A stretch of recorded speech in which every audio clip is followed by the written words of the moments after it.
Manhattan Island, New York City, New York. Tom was taught in business school that the only thing that sells better than sex was fear, both of which he pushed in his ads shamelessly. Customer is king, he would tell himself when running another smear campaign or raunchy promotion. Tom was the kind of guy that people loved to hate. He was a single man living in Manhattan, working as a marketing executive for one of the world's leading agencies. He had worked in the creative department, but to rise quickly and to sprint to the top of the food chain, he relegated himself into the position of finance and management, the purse strings of the business, which did not come easy, if you ask him. He had to claw and scrape and gossip his way to the top with the ferocity and commitment only a poor kid would understand. He was a hard worker, stalking out his customers aggressively and working diligently to provide the highest quality of work. But he was even better at lateral maneuvering. "You may not like politics, but politics likes you," he would say.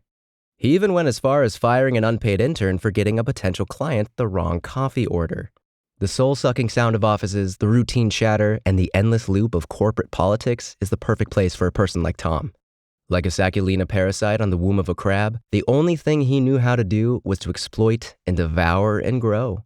But the worst of it all was that he was very good at his job. He was charming, debonair, flexible, hardworking, and creative. Tom was just as comfortable at a country club in Harrison as he was meeting a client at a grimy bar in Yonkers. Although, Tom didn't drink, which, as he saw it, was the only flaw in his character. He would order a ginger ale with no ice, which decreased the comfortability clients had with him. It did increase his mystique, though. Tom liked to be part of the unknown. He would tell people that it was for fitness reasons, which was a lie, although Tom was extremely fit. He belonged to one of those millennial gyms where they handed out crushed granola and water bottles after every workout, and where heart rate monitors were a mandatory accessory. As stupid as he thought it was, it kept him in shape and allowed him to view his target market: young, urban, 20-something-year-old women. Despite all this, Tom saw himself as a throwback to a better time. He's the kind of guy who would tell people he's never seen Mad Men, never heard of Don Draper, and would ask when prompted, "Slim fit blazer? What is that?" I have no fashion sense. Tom knew exactly what a slim fit blazer was. He had multiple colors hanging in an organized closet. Tom had also mastered the art of bedroom eyes and held eye contact for just 2 seconds too long. If Tom had been an ugly man, this would be uncanny. But because he was handsome and successful, it was strangely erotic. Tom was moderately tall, but not too lanky, and dark brown hair with a few speckles of gray, which gave him the perfect balance of youth and enthusiasm, but experience and proficiency. Yes, all in all, Tom was the worst type of person. He was 36. "Can I get you anything?" a shout came from another room. An attractive girl poked her head out of the kitchen. No, I'm all right, thanks."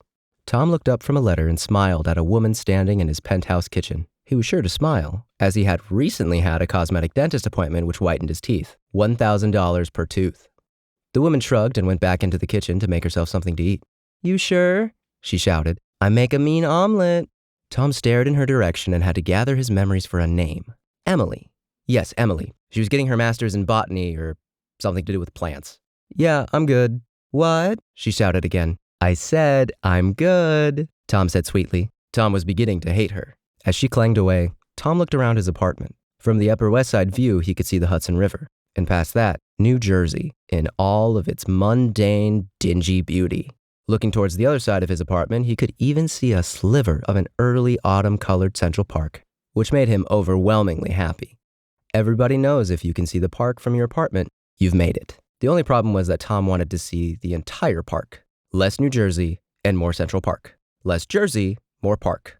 Less dirt, more clean. He would repeat to himself, "I spent enough time in a place like dirty Jersey," which brought his gaze back to the letter in his hand. Who sends a fucking letter anymore? He thought. He sat down heavily and opened his laptop. He had gotten no emails, or at least none that had come from the attorney who had sent him the letter. His voicemail box was full and had been for 4.5 years. Important clients would call his work phone, and his personal phone was just for dating anyway, and a voicemail filled with angry emails from women he had met on Tinder didn't interest him. Tom read the letter again and, out of habit, pulled out a pen and began to scribble in the margins. But all he could write were 3 question marks and small squiggly lines pointing to nothing in particular. For all intents and purposes, Tom was confused and wondering how he could spin this situation to his advantage. Business school had taught him to be an opportunist. Emily the botanist strolled comfortably up to the table sporting oversized sweatpants and a crop top. She held a large omelet, crispy potatoes Tom didn't even know he had, and a cup of coffee. She sat down comfortably at the glass table and began to eat. Tom stared at her, watching her eat his eggs and his potatoes cheerfully, having no idea how expensive that coffee was. He bought the beans at a luxury farmer's market last week. He had even crushed the beans himself. Emily looked at him suddenly and sadly with interest. "You okay, babe?" Tom actually didn't know. Yeah, I'm fine." "What's that?" She pointed at the letter with her fork. "Oh, it's nothing." "Come on, babe, what